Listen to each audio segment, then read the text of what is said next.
Due centri massaggi gestiti da donne cinesi a Selvazzano e a Vigonza sono stati sequestrati dalla Guardia di Finanza perché nei locali avvenivano incontri a luci rosse.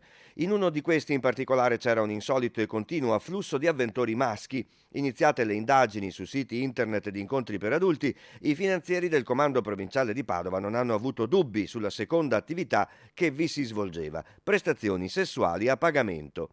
La Finanza, insieme a operatori dello Spisal e del Servizio Igiene e Sanità Pubblica della ULSS e a operatori antitratta della Regione Veneto, è intervenuta nel primo dei due locali. 5 le donne costrette a prostituirsi in ambienti degradati per carenze igieniche e impianti non a norma. Le ragazze erano obbligate a lavorare per intera giornata e a consegnare le somme incassate a due donne sospettate di condurre la loro attività. Le indagini hanno consentito di individuare un secondo centro massaggi a Vigonza.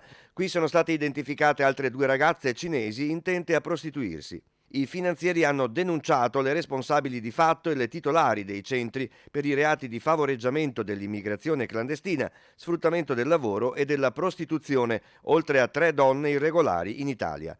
Tutta l'attività denunciata era svolta in totale evasione d'imposta. Sono in corso approfondimenti per arrivare a tassare i proventi sottratti al pagamento delle imposte.